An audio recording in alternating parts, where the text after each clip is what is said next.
મહેસાણા જિલ્લા ચૂંટણી તંત્ર દ્વારા દિવ્યાંગ વરિષ્ઠ નાગરિકો અને અસક્ષમ મતદારોને મતદાન કરવા માટે સક્ષમ રથ વાહનની વ્યવસ્થા કરવામાં આવી।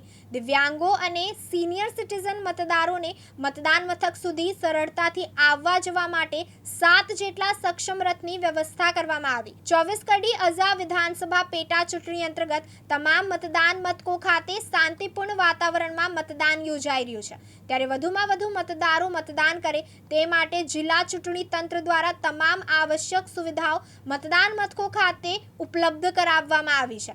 જિલ્લા ચૂંટણી તંત્ર દ્વારા દિવ્યાંગ વરિષ્ઠ નાગરિકો અને અસક્ષમ મતદારોને મતદાન કરવા માટે સક્ષમ રથ વાહનની વ્યવસ્થા કરવામાં આવી છે। આ સક્ષમ રથના માધ્યમથી નાની કડીના દિવ્યાંગ મતદાર ઠાકોર લલિતાબેને મતદાન કરી અન્ય મતદારોને મતદાન કરવા પ્રેરણા પૂરી પાડી હતી। કોઈ પણ મતદાર મતદાનથી વંચિત ન રહે તે માટે ચૂંટણી તંત્ર કટિબદ્ધ હોવાનું ખરા અર્થમાં ચરિતાર્થ થયું છે।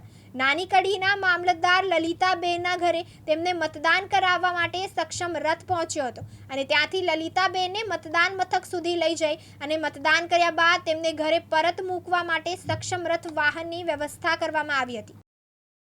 મારું નામ ઠાકોર લલિતાબેન પ્રહલાદજી છે। હું નાની કડી વતની છું।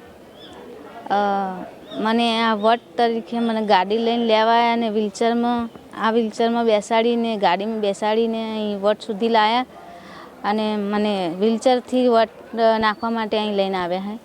હું વોટ સારી રીતે નાખી ચૂકી છું। થેન્ક યુ, આભાર। અનુપસિંહ ચાવડા, દિવ્યાંગ ન્યૂઝ, મહેસાણા।